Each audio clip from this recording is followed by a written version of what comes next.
chance to meet them and share some learnings and exchange some learnings from your countries. So if my colleagues from AFRM could stand.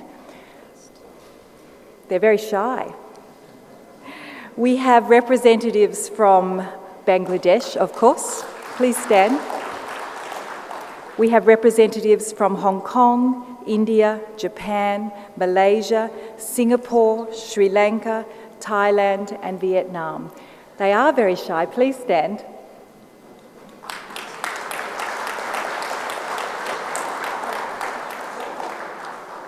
I know that this is a very full conference program, but please take the opportunity to meet my colleagues and see what lessons we can share and how we can learn together. And we are really honoured to be here, and we look forward to learning with you across the day. Thank you very much.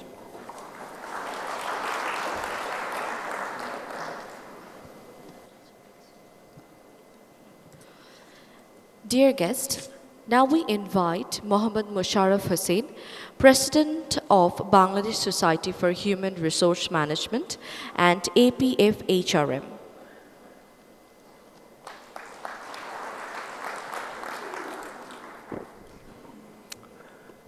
Assalamu alaikum, very good morning.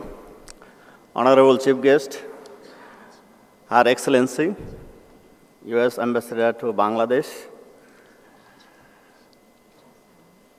special guest, Lynn Godier, the Secretary General of Asia Pacific Federation of Human Resource Management, special guest,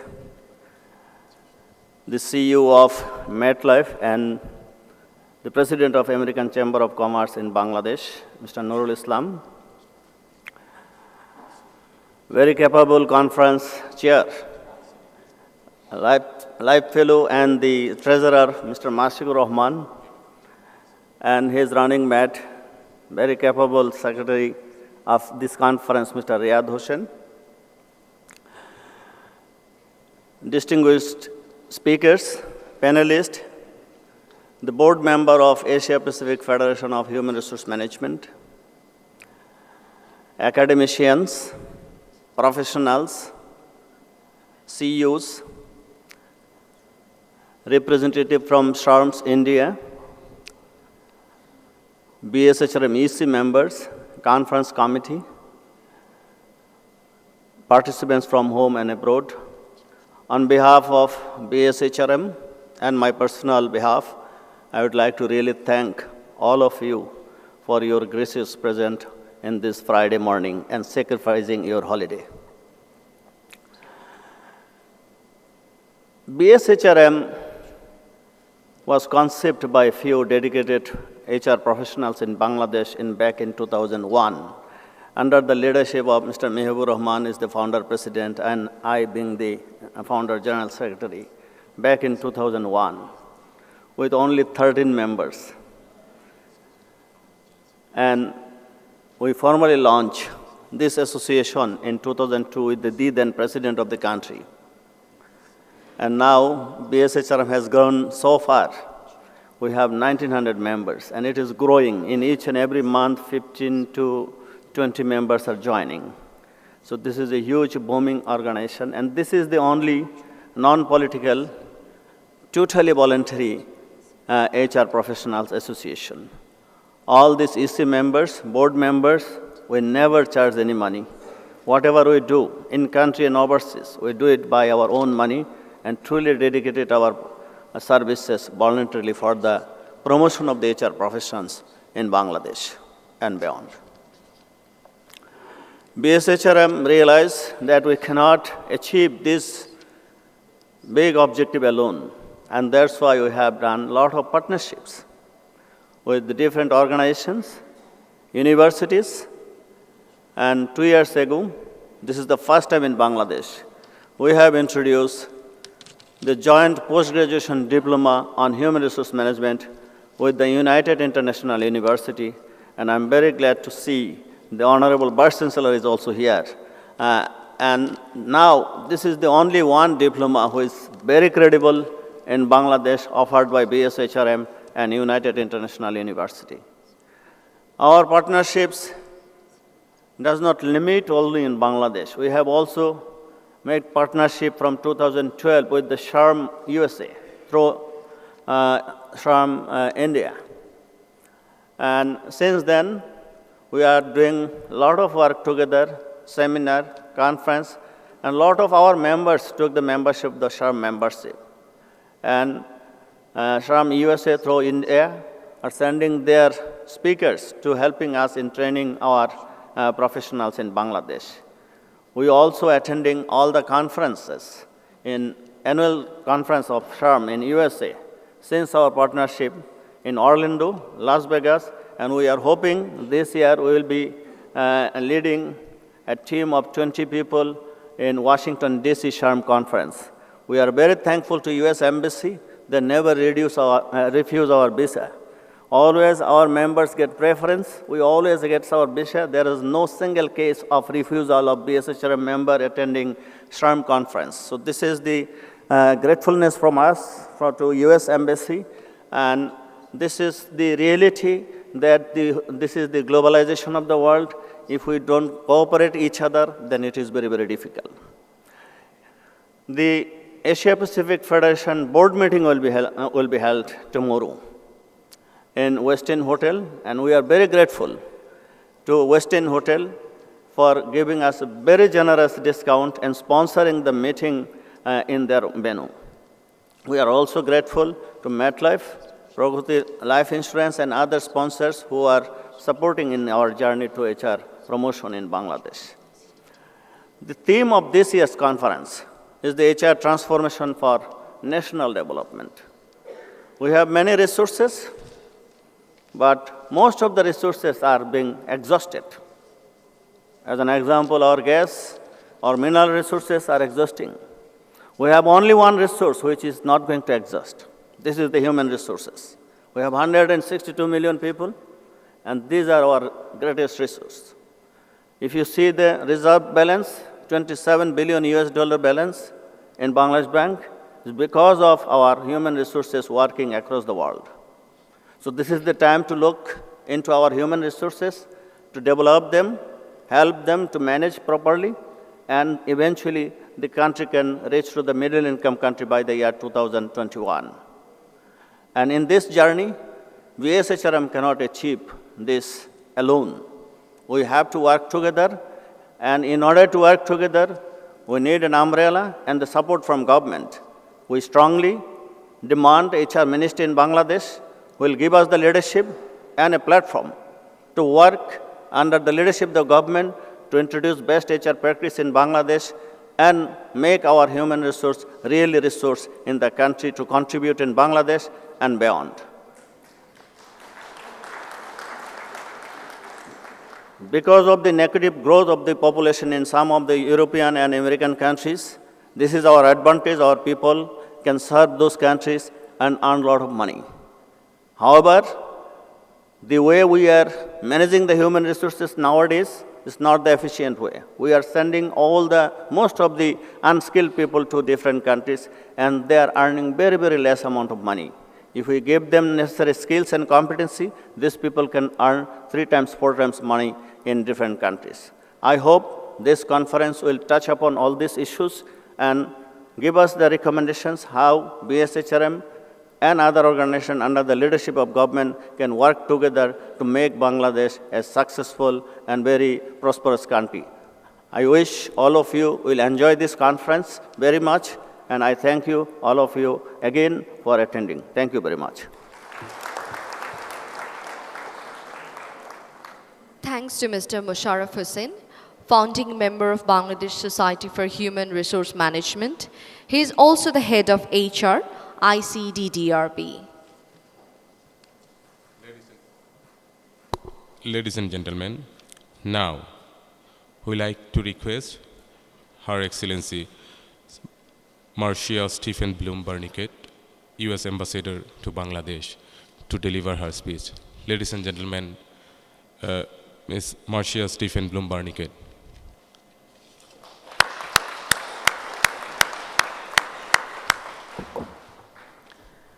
Assalamu alaikum. Namaskar. Shubho Shokal. Namaste. Good morning. President Musharraf, thank you so much for inviting me to be the speaker at the 5th annual BSHRM MetLife International Human Resources Conference. You've certainly assembled quite a group, and it is an honor to be with all of you here today. Being here today is really a great pleasure, in no small part because usually I talk about Bangladesh and U.S. bilateral relations, the great partnership we have, which is deep and broad and incredibly important.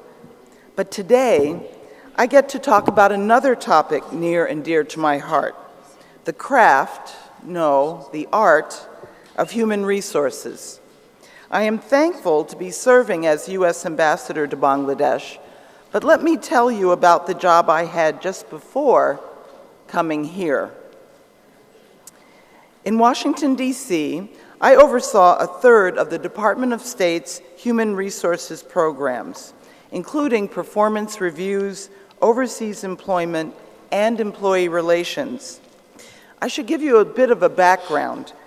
The U.S. government has its own human resource ministry. It's called the Office of Personnel Management, but it oversees and makes policy based on employment law for the federal service. In other words, those people who work for the United States government. And each ministry, or department as we call them, has its own human resources bureau. Human resources at the Department of State is particularly unique in nature because we have a workforce of about 70,000 people, but they're broken down and covered by 192 different employment laws. We have about 14,000 Foreign Service officers or diplomats, such as me. We're covered by our own employment law. We have 11,000 civil servants covered by a different law, and we have upwards of 46,000 employees who are from the local countries in which we serve. And they, of course, are governed in part by our rules and regulations, but also by the laws of their own country. At the Department of State, I held what is referred to as the discipline portfolio, among other jobs, meaning that I had to handle the most challenging cases involving employee misconduct. Like many of you HR practitioners, I could speak all day about the surprising challenges, almost beyond imagination, that employees have put in front of me. That experience, however, was an excellent opportunity to learn how to consider the human side of every situation. Every discipline case taught me something about the way people behave and gave me an opportunity, if the offense was not too serious, to prevent that employee from ever committing that misconduct again in the future. Behavior, that is, the actual things people actually do when they're at work, is shaped in part by the unique culture that we create in our workplaces. In my view, the best organizational cultures foster accountability, creativity, and productivity.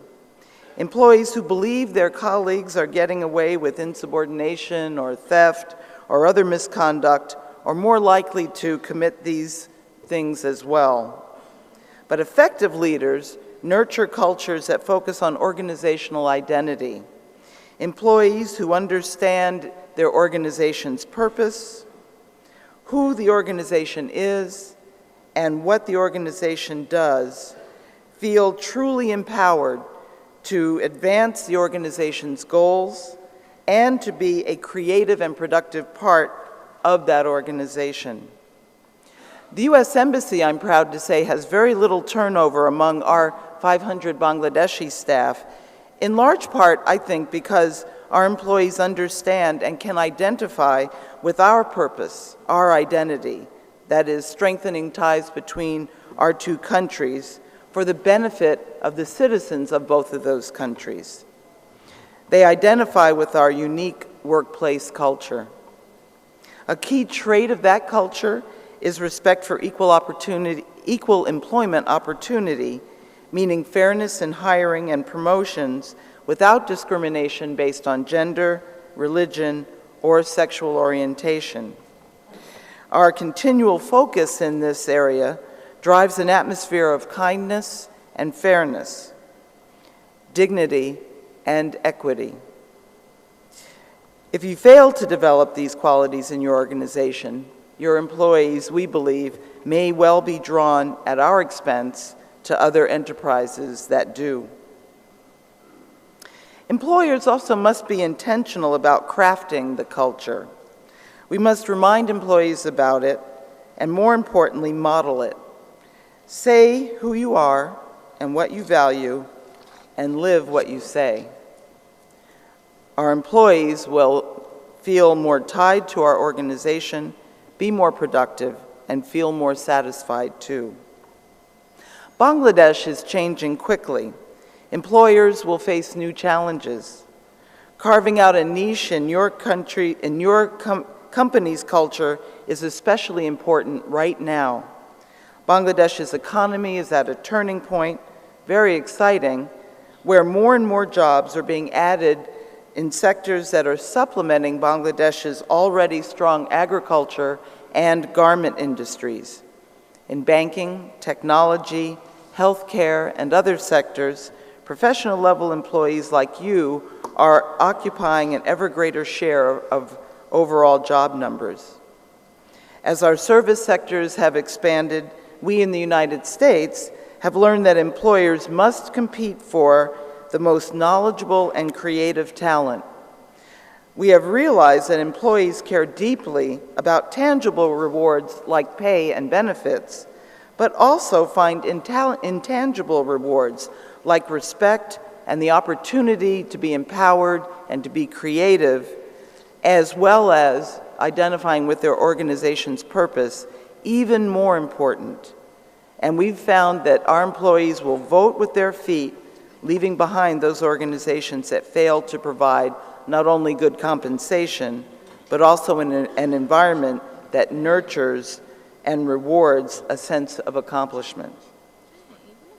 I know you would agree with me when I say that HR is the most important function of any organization. We are the backbone. Without HR, no company would be able to recruit talent, retain hardworking employees, or grow new hires into tomorrow's leaders.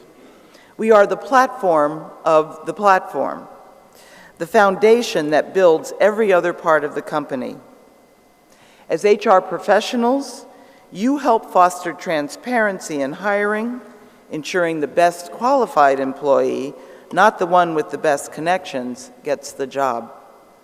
You make sure that employees are treated with respect.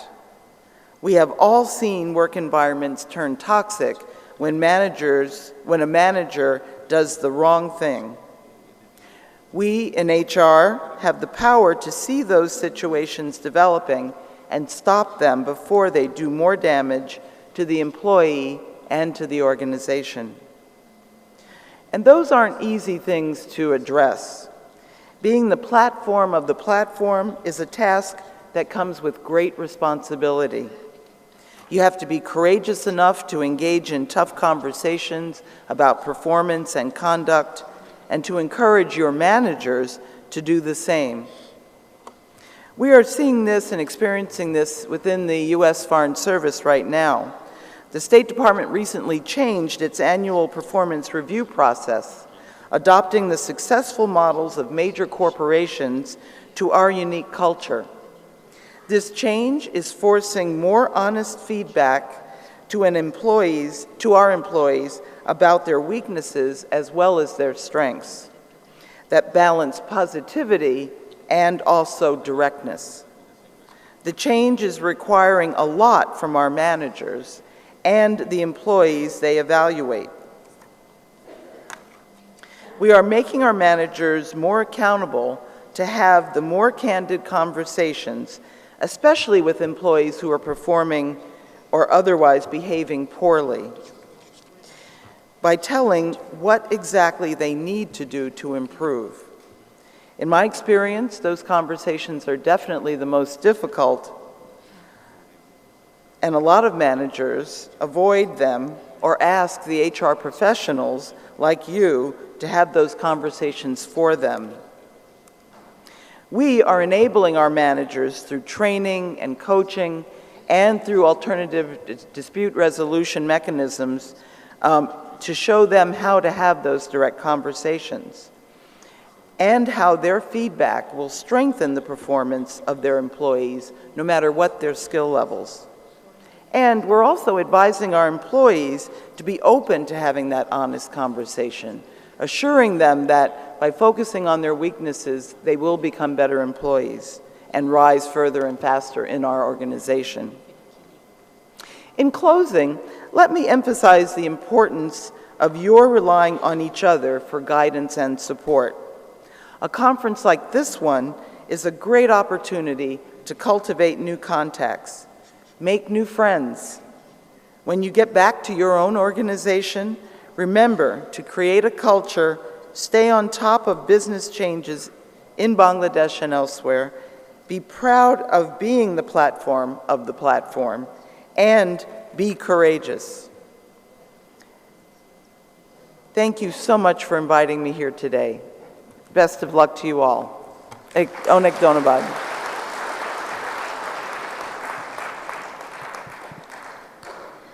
Dear guest, now we would like to request Mohammad Riyad Hussain, Conference Secretary, EC and Fellow, BSHRM, to deliver his vote of thanks.